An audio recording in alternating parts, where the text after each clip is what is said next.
सनातन पर तमिलनाडु में लगने वाली आग से दिल्ली में सियासत गर्म हो गई है। सनातन धर्म के खिलाफ बयान पर दिल्ली बीजेपी ने शदीद गुस्से का इजहार किया है। तमिलनाडु के वजीर उदयनिधि स्टालिन सनातन धर्म के खिलाफ दिए गए बयान के खिलाफ बीजेपी का एहतजाज जारी है। इसी सिलसिले में बीजेपी के मेंबरान पार्लियामेंट साहब सिंह वर्मा, रमेश बदूरी, मनोज तिवारी, डॉक्टर हर्षवर्धन और दिल्ली बीजेपी के रियासती सदर वीरेंद्र सचदेवा तमिलनाडु भवन गए और उनके खिलाफ कार्रवाई का मुतालबा करते हुए एक खत सौंपा। You see, something very unusual and shameful has happened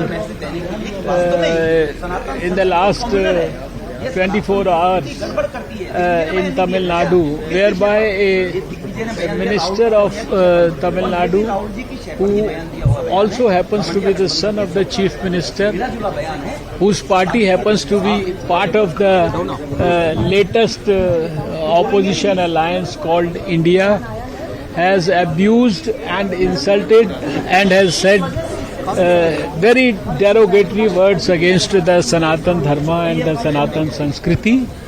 So we, the leaders of Delhi BJP, along with the parliament members from Delhi, we have assembled here outside the Tamil Nadu House, and we have given a representation here to the Chief Minister through the resident commissioner here, seeking an apology from his son and also asking him to withdraw his statement, and also requesting the Chief Minister of Tamil Nadu, Mr. Stalin, to dismiss his minister if he doesn't accede to the request of the masses of this country.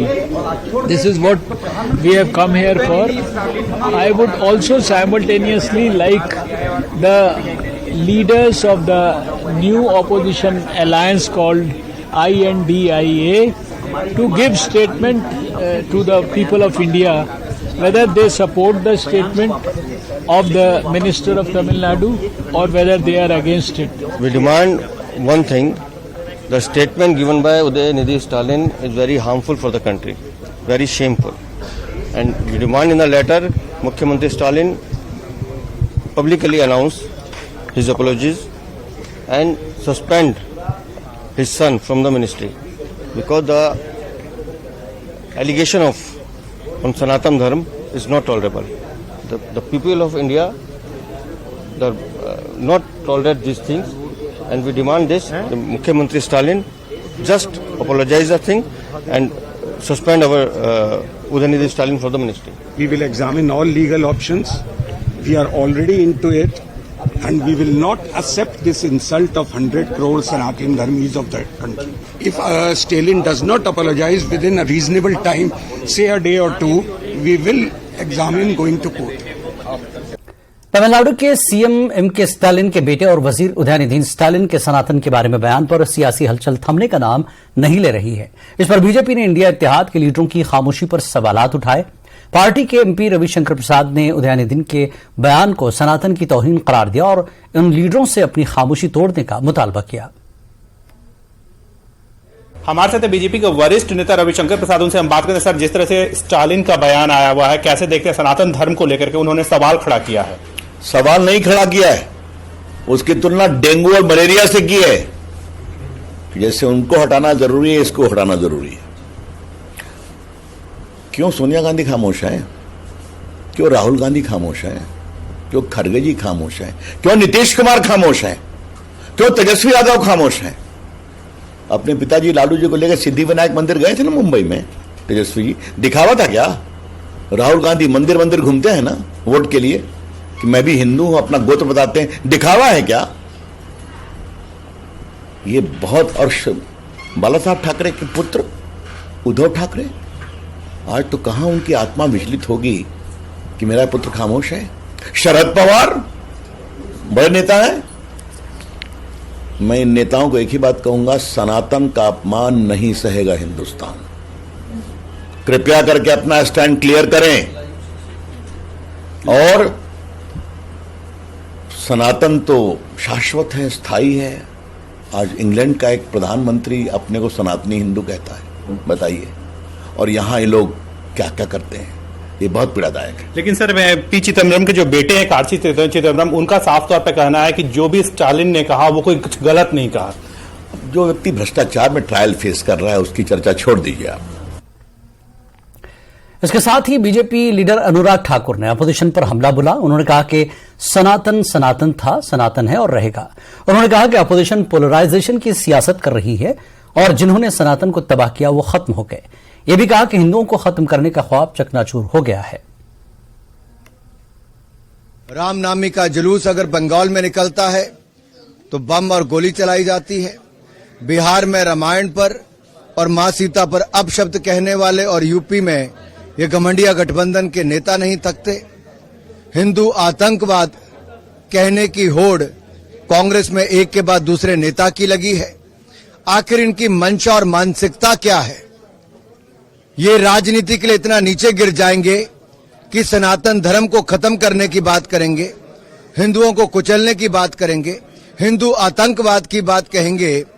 ये दिखाता है कि ये ध्रुवीकरण करके राजनीतिक लाभ उठाना चाहते हैं, लेकिन देश की जनता इनका असली चेहरा जानती है, इनको सही ठिकाने पर पहुंचाएगी। पूरे देश से इस गठबंधन के नेताओं को माफी मांगनी चाहिए। खड़गे जी हो, राहुल गांधी जी हो, सोनिया जी हो, बाकी राजनीतिक दलों के नेता हो, इनको पूरे देश और हिंदू समाज से माफी मांगनी चाहिए। देश इनको माफ नहीं करेगा। वज़ीर आला महाराष्ट्र ने आज मराठा रिजर्वेशन के मुजाहिरीन के साथ गुज़श्ता रोज हुए वाक़े पर दुख का इजहार किया। उन्होंने कहा कि मराठा रिजर्वेशन मिलना चाहिए, सरकार इस सिलसिले में पूरी कोशिश कर रही है। इस सिलसिले में जालना के पुलिस एसपी को ट्रांसफर कर दिया गया। पुलिस के आला ओहदेदार इसकी जांच करेंगे। जिन मुजाहिरीन पर एफआईआर दर्ज की गई उनके साथ इंसाफ करेगी। उन्होंने कहा कि साबिक में फडणवीस सरकार ने रिजर्वेशन दिया था, इसके बाद उद्धव ठाकरे सीएम बन गए। रिजर्वेशन के मामले में वो नाकाम हुए। उन्हें फडणवीस से इस्तीफा मांगने का हक नहीं है। वज़ीर के नायब वज़ीर आला देवेंद्र फडणवीस ने जालना में मुतासरा मराठा मुजाहिरीन से माजरत ख्वाही की। उन्होंने जुमे को जालना में लाठीचार्ज और आंसू गैस के गोले चलाने के लिए रियासती हुकूमत को मुर्द इल्जाम ठहराने पर भी अपोजिशन को निशाना बनाया। बैठक में मराठा समाज को रिजर्वेशन देने के बारे में चर्चा हुई है। सरकार मराठा समाज को रिजर्वेशन देने के लिए पूरी तरह गंभीरता से काम कर रही है। ईमानदारी से मराठा समाज को आरक्षण मिलना चाहिए, ये भूमिका सरकार की है। मैं ये भी बताऊंगा कि जब देवेंद्र फडणवीस जी मुख्यमंत्री थे तभी मराठा समाज को 12 और 13% का रिजर्वेशन दिया था। हाई कोर्ट में भी वो आरक्षण वैलिड हुआ था। दुर्भाग्य से सरकार बदलने के बाद सुप्रीम कोर्ट में वो रिजर्वेशन खारिज हुआ। इसके क्या कारण है इसमें मैं अभी नहीं जाना चाहता हूं, लेकिन सुप्रीम कोर्ट ने जो ऑब्जर्वेशन जो निर्णय देते समय जो त्रुटियां जो खामियां निकाली थी उसके ऊपर हमारी सरकार काम कर रही है। और निश्चित रूप से मुझे विश्वास है कि और मराठा समाज को आरक्षण मिलने तक सरकार चुप बैठेगी नहीं। सरकार पूरी कोशिश करेगी ये आरक्षण फुल प्रूफ होगा और उसका लाभ मराठा समाज को देना ये भूमिका सरकार की है। बिहार में गुज़श्ता 24 घंटों के अंदर लोगों का कत्ल किया गया और बहुत से लोगों पर कातिलाना हमले किए गए। तशवीशनाक बात यह है कि इनमें से कुछ वाकयात लीडरों या लीडरों के रिश्तेदारों के साथ हुए। सवाल यह है कि क्या बिहार में मुजरिम बेलगाम हो गए हैं? पेश एक रिपोर्ट।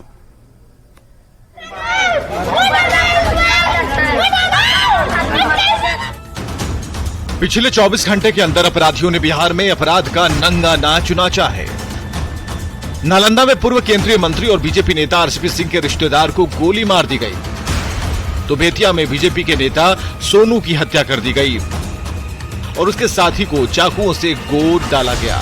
वहीं सासाराम के नोखा में आरजेडी नेता आशुतोष के घर पर बदमाशों ने फायरिंग की। ये वो 3 बड़ी घटनाएं हैं जिसमें नेता या फिर नेताओं के रिश्तेदारों को निशाना बनाया गया। अब जरा आम आदमी पर हुए हमले और हत्या के कुछ मामलों को देखिए। बांका में बेलहर के सौताडीह के पास विजय सिंह की हत्या कर दी गई। इससे नाराज लोगों ने सड़क पर शव रखकर सुल्तानगंज कटोरिया मुख्य मार्ग को जाम कर दिया। जबकि अरवल के शाही मोहल्ला में रॉड से मारकर परवेज नाम के युवक की हत्या कर दी गई। परवेज मोथा गांव का रहने वाला था। बताया जा रहा कि आपसी विवाद में उसकी हत्या कर दी गई। इसके अलावा पूर्णिया में किराना दुकानदार को गोली मारकर बदमाशों ने 70,000 रुपए लूट लिए। फिलहाल घायल सुधांशु यादव को जीएमसीएच में भर्ती कराया गया। तो भागलपुर के कुतुबगंज मोहल्ले में 5 साल के बच्चे की पीट कर हत्या कर दी गई। बताया जा रहा है कि पड़ोसी के साथ पुराने विवाद में अरविंद यादव के बेटे की हत्या की गई। सवाल है कि क्या बिहार में अपराधी बेलगाम हो गए हैं? क्या बिहार में पुलिस का इकबाल खत्म हो गया है? क्या बदमाशों को नहीं रहा पुलिस का खौफ? Bureau report, news 18।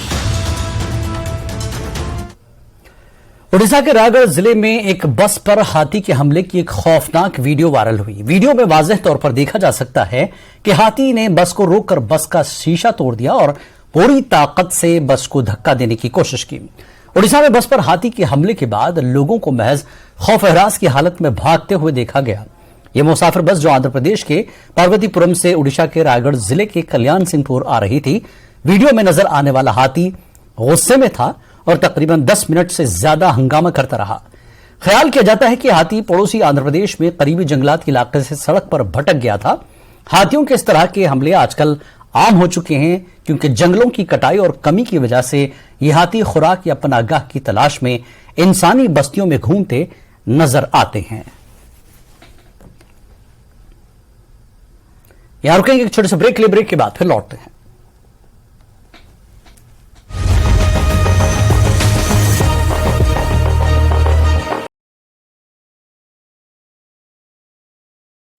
Supreme court में धारा 370 पर आज 15वें दिन की सुनवाई। याचिकाकर्ता रखेंगे पक्ष। केंद्र के इस फैसले का समर्थन करने वाले रख रहे हैं पक्ष। उमर अब्दुल्ला पहुंचे सुप्रीम कोर्ट। बारामूला में लश्कर के 2 ओवरग्राउंड वर्कर यानी OGW गिरफ्तार। हथियार और गोला बारूद बरामद। जांच के दौरान हुआ खुलासा कि सरहद पार से अपने आकाओं के यानी पाकिस्तान में बैठे आकाओं के हिदायत पे कर रहे थे काम। राजौरी में सरोज बाला ने किया आज बंद का आह्वान। ढांगरी के प्राइवेट स्कूलों ने किया बंद का समर्थन। ढांगरी आतंकी हमले में 2 बच्चों को खो चुकी हैं सरोज बाला। केंद्रीय मंत्री नितिन गडकरी ने किया ट्वीट। खैलानी सुरंग को 2 लेन में किया जा रहा है अपग्रेड। पहुंच को बढ़ावा देना है उद्देश्य।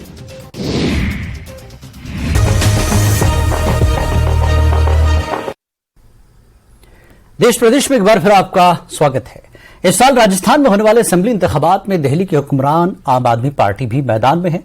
दरअसल पार्टी के कन्वीनर और दिल्ली के वज़ीर आला अरविंद केजरीवाल पीर को जयपुर में एक प्रोग्राम में पहुंचे और वन नेशन वन इलेक्शन पर तजवीज बीजेपी को सख्त निशाना बनाया। उन्होंने कहा कि अगर ऐसा उसूल लागू होता है तो बीजेपी 5 साल तक अपना चेहरा नहीं दिखाएगी। बहुत सोचा ये one nation one election Modi ji क्यों कह रहे हैं। सोचने पे पता चला कि असलियत क्या है। एक चीज बताओ, 5 साल में नेता कब आपके अंडर में आता है? जब चुनाव होता है। उसके अलावा तो कोई नेता अंडर में नहीं आता। अब हमारे देश में हर 6 महीने चुनाव होते हैं तो मोदी जी को बड़ी तकलीफ हो रही है। हर 6 महीने जनता में जाके उनसे कुछ कहना पड़ता है तो वो कह रहे 5 साल में एक बार। भाई साहब अगर 5 साल में एक बार कर दिया तो 5 साल बाद सिलेंडर 5,000 रुपए का मिलेगा। ये सोचिए 5,000 का सिलेंडर मिलेगा और मोदी जी 5 साल बाद आके कहेंगे 200 रुपए माफ कर दिए तुम्हारे। ये जो 250 रुपए किलो टमाटर हो रहा है ना, 1,500 रुपए किलो टमाटर मिलेगा अगर वन नेशन वन इलेक्शन कर दिया। कभी मत करना। मेरी तो मांग है वन नेशन 20 इलेक्शन होने चाहिए।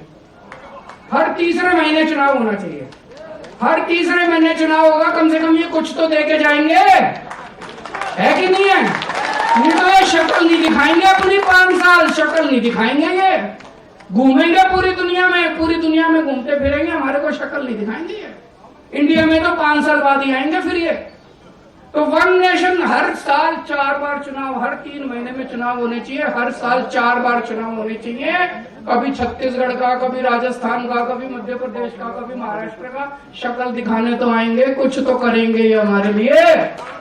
तो मेरा नारा है वन नेशन 20 इलेक्शन। होने चाहिए कि नहीं होने चाहिए? मध्य प्रदेश में होने वाले असेंबली इंतखाबात और उम्मीदवारों के सिलेक्शन को लेकर बीजेपी और कांग्रेस में मंथन जारी है। बीजेपी के जरिए जहां अपने 39 उम्मीदवारों की फहरिस्त पिछले माह ही जारी की जा चुकी है, वहीं कांग्रेस में उम्मीदवारों की पहली फहरिस्त के लिए मंथन जारी है।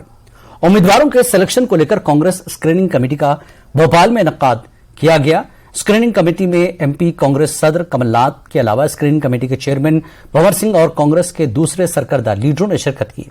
स्क्रीनिंग कमेटी के चेयरमैन भंवर सिंह ने 15 सितंबर तक कांग्रेस के उम्मीदवारों की पहली फहरिस्त जारी होने का अहम बयान दिया है।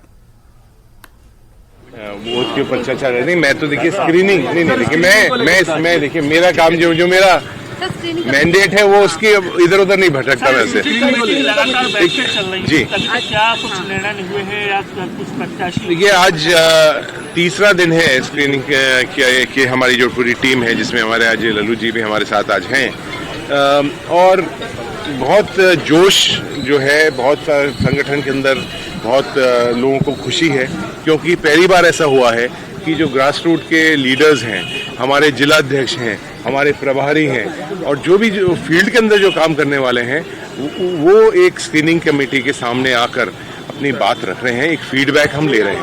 तो उससे ज़्यादा बहुत एक खुशी है। आज की जो मीटिंग है उसके अंदर सभी माननीय विधायक, हमारे माननीय सांसद, पूर्व में विधायक, पूर्व में सांसद, अखिल भारतीय कांग्रेस कमेटी के जो सदस्य रहे हैं, उन सबों से हम चर्चा कर रहे हैं। और उसके बाद फिर कल का जो कार्यक्रम रहेगा उसमें हम ओपन रहेगा, जिसके अंदर जो भी कोई एप्लीकेंट है, जो भी कोई आवेदन करना चाहता है, जो भी कोई अपनी कार्यकर्ता अपनी बात रखना चाहता है, वो रख पाएगा। सर, जिला अध्यक्ष और जो प्रभारियों ने सूची दी थी उसको क्या सर्वे से क्रॉस चेक किया जा रहा है? देखिए सारी जो हमारे लिए हमारे जो संगठन का जो फीडबैक आता है, उसको मैं सर्वे से एक स्टेप ऊपर रखता हूँ, क्योंकि सर्वे एक इंडिकेटर हो सकता है, लेकिन सर्वे भी बहुत जरूरी है। एक नहीं, तीन अलग अलग सर्वे हुए हैं, वो एक इंडिकेटर हमारे लिए रहेंगे। लेकिन जो हमारा पार्टी का जो व्यक्ति है, जो हमारे पास जो उसकी भावना है, जो चुनाव एक्चुअली लड़वाने वाली मशीन है, उनसे हमारे लिए प्राथमिकता है पूछने के लिए। जम्मू कश्मीर से दफा 370 को हटाने के खिलाफ दायर अर्जियों पर सुप्रीम कोर्ट में समाअत जारी है। आज इस समाअत का 15वां दिन था। चीफ जस्टिस ऑफ इंडिया की सरबराही में 5 जजों की आईनी बेंच इस मामले की समाअत कर रही है। आज सुप्रीम कोर्ट में मरकज के फैसले की हिमायत करने वालों ने अपना मौकफ पेश किया। इस बीच आज मरकजी हुकूमत ने सुप्रीम कोर्ट से National Conference leader Mohammad Akbar Lone से हलफनामा तलब करने की दरख्वास्त की, जिसको बाद में सुप्रीम कोर्ट ने मंजूर किया। अकबर लोन ने जम्मू कश्मीर असेंबली में पाकिस्तान जिंदाबाद का नारा लगाया था और अब आर्टिकल 370 को हटाने के फैसले को चैलेंज करने वाले अहम दरख्वास्त गुजार हैं। मरकज की जानिब से केएम नटराज ने 4 नुकात पर बहस करते हुए सीजेआई की सरबराही वाली बेंच से कहा कि दफा 370 वाहिद शिक है जिसमें अपने तौर पर मनसूखी का इंतजाम है। दूसरा, आर्टिकल 370 की किसी किस्म का हक नहीं फराहम करता। तीसरा, आर्टिकल 370 का तसलसल इम्तियाजी और बुनियादी ढांचे के खिलाफ है। जहां तक आर्टिकल 370 का ताल्लुक है, उसका सख्त मानों में वफाकियत के उसूलों के तहत कोई इतलाक नहीं होता। साबिक वज़ीर आला उमर अब्दुल्ला भी आज सुप्रीम कोर्ट पहुंचे। इस मौके पर उन्होंने न्यूज 18 से बात की। आज लंच के बाद कपिल सिब्बल ने जम्मू कश्मीर से आर्टिकल 370 को हटाने से मुताल्लिक मरकजी हुकूमत के जवाब पर अर्जी गुजार की तरफ से जवाब देना शुरू किया। चीफ जस्टिस ने कपिल सिब्बल से पूछा कि आपके मुवक्किल अकबर लोन के बारे में शिकायत है कि उन्होंने पाकिस्तान का नारा लगाया। सिब्बल ने कहा, हमें हलफनामा दाखिल करने में कोई परेशानी नहीं है, वो लोकसभा के रुकन है, ये गैर जरूरी मीडिया कवरेज के लिए किया गया है। बाद में रुकन पार्लियामेंट मोहम्मद अकबर लोन की तकारीर पर सुप्रीम कोर्ट ने अकबर लोन से हलफनामा तलब किया। सुप्रीम कोर्ट ने कहा कि लोन हलफनामा दाखिल करें और कहें कि वो हिंदुस्तान के आइन और खुद मुख्तारी को कबूल करते हैं और जम्मू कश्मीर हिंदुस्तान का अटूट अंग है। हलफनामा मंगल तक तलब किया गया है। चीफ जस्टिस ने कपिल सिब्बल से कहा कि वो कल तक अपना दलाल मुकम्मल करें। कल भी सुप्रीम कोर्ट में कपिल अपनी दलील जारी रखेंगे। सीजीआई ने कहा कि आपके मुताबिक 25 नवंबर को असेंबली को तहलील करना गलत है क्योंकि कोई मदद और मशवरा नहीं दिया गया। सिब्बल ने कहा कि वो इस पर भी जवाब देंगे कि दफा 356 का मसला कहां से आया, क्योंकि वो इंतजामिया चला रहे थे। ये आईनी नाकामी हो सकती है कि जो दलाइल पिटिशनर्स की तरफ दिए गए हैं वो कॉन्स्टिट्यूशन के ऐन मुताबिक हैं और फैसला अब माननीय सुप्रीम कोर्ट का करना है। तमाम नजरें इन पर लगी हुई हैं और जैसा देख सकते हैं हम अभी, क्योंकि आज हमको रिबटल शुरू करने हैं। सो ये निहायत ही क्लियर मामला शायद वेंसडे तक हो जाएगा, और हम पूरी उम्मीद हैं कि हमारी दलाइल्स में इतना वजन है कि उनको नकारा नहीं जा सकता है।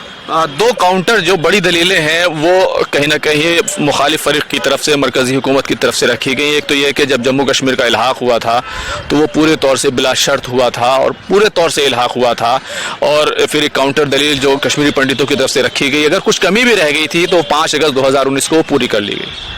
कश्मीरी पंडित हमारे वहाँ के एक अहम जुज़ हैं, और वो क्यों इतना जोर लगा रहे हैं, कुछ लोग, बहुत ही मुट्ठी भर लोग, कि पूरे कश्मीरी पंडित समाज को उसमें वो चपेट में लेते हैं।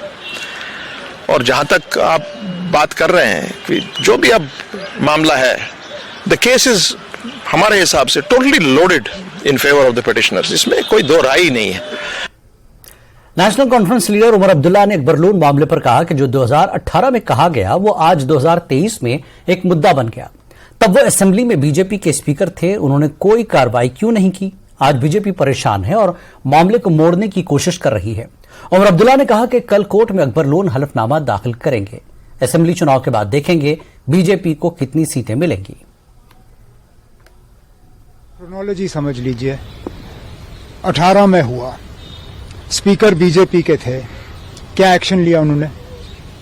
आज अगर ये इश्यू उठाया जा रहा है गवर्नमेंट के तरफ से, गवर्नमेंट बीजेपी का है, वो पहले तो ये बताएं ना कि 2018 में स्पीकर उनका था, उन्होंने इसमें क्या कार्रवाई की, क्या कोशिश की उन्होंने उस वक्त अकबर लोन साहब के खिलाफ कोई कार्रवाई करने की? क्या उनको सस्पेंड करने का कोई प्रोग्राम बना था उस वक्त? असेंबली में कुछ नहीं किया। उसके बाद 2019 में अकबर लोन साहब ने इलेक्शन लड़ा, एक बार नहीं 2 बार इस मुल्क के आईन पे उन्होंने हल्फ उठाया, जब उन्होंने अपने कागज भरे उस वक्त और जब वो हाउस में अंदर गए उस वक्त। 4.5 साल हो गए उनको पार्लियामेंट में अब मेंबर रहे हुए। मुझे बताइए ना, कहीं पे किसी ने ये इशू उठाया? आज ये इशू इसलिए उठाया जा रहा है क्योंकि अब जाहिर सी बात है कि हुकूमत जो है वो परेशान है। जिस तरह वो चाह रहे थे कि उनका केस जो है कोर्ट में जाए, वो नहीं जा रहा है। शायद वो अब इस बात को महसूस कर रहे हैं कि ऑनरेबल जजेस के सवाल के उन्होंने सही तरीके से जवाब नहीं दिए। अब वो इस सारे चीज को डाइवर्ट करने की कोशिश कर रहे हैं। इसलिए ये मुद्दा जो है आज अखबारों के जरिए अदालत के सामने लाया गया। हमें कोई एतराज नहीं है। अकबर लोन साहब जो हैं वो जल्द से जल्द इस एफिडेविट को तैयार करके कल इसको सुप्रीम कोर्ट के सामने पेश करेंगे। वकील इरफान हफीज लोन का कहना है कि 370 मामले पर उनका केस मजबूत है और उन्हें सुप्रीम कोर्ट से इंसाफ की पूरी उम्मीद है। लोन का कहना है कि 5 अगस्त 2019 को जो कुछ हुआ वो नाइंसाफी थी।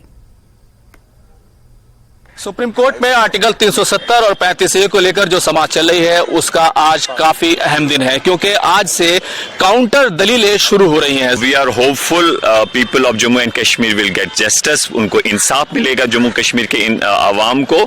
हम यही उम्मीद करते हैं कि जिस तरीके से सब लोगों ने मेहनत की और हम देखते हैं कि जम्मू कश्मीर के लोगों के लिए बहुत अहम है, और जिस तरीके से वो हमेशा, आप देखेंगे जम्मू कश्मीर आप जाइए किस तरीके से लोग यहाँ की प्रोसीडिंग्स को वॉच करते हैं और इंक्वायर करते हैं क्या कहाँ पहुंची, मसला कहाँ पहुंचा, क्या स्टेटस है। तो उससे जाहिर सी बात है कि वहाँ पर ये साबित होता है कि लोगों के लिए ये बहुत इंपॉर्टेंट है, और हम उम्मीद करते हैं कि लोगों को इंसाफ मिलेगा। हम इससे पहले भी कहते हैं, आज भी कहते हैं कि जो 5 अगस्त का फैसला, उससे पहले भी नाइंसाफी हुई है, तो उसके लिए लोगों को हर हाल में पीसफुल पॉलिटिकल स्ट्रगल के लिए तैयार रहना चाहिए। हमने देखा 5 अगस्त के लिए कैसे बहुत से दिल्ली से, बाकी जगहों से सीनियर लॉयर्स ने आर्ग्यू किया, दिल से उन्होंने आर्ग्यू किया, प्रोफेशनल तरीके से आर्ग्यू किया। तो हम समझते हैं अगर हम कोई बात संविधान के दायरे में रखते हैं तो लोकतंत्र में हमारे देश की ये खूबसूरती है कि बहुत सारे लोग आपके साथ जुड़ेंगे। जब कॉन्स्टिट्यूएंट असेंबली, भारत की सरकार, भारत की पार्लियामेंट कोई बात कहती है, पूरा देश करता है। तो हम ये मानते हैं that was a solemn commitment by the government of India, by the nation itself. ठीक है, तो फिर उसी इल्हाक को 370 की शक्ल में आपने कानूनी शक्ल दे दी। अगर आप ये कहेंगे कि माइट इज राइट, जो मर्जी चाहिए, नंबर्स आपके पास, सत्ता है, ताकत है, तो वो अलग बात है। खुर्रम शहजाद, न्यूज़ 18, दिल्ली। इस बुलेटिन में फिलहाल इतना ही। नमस्कार।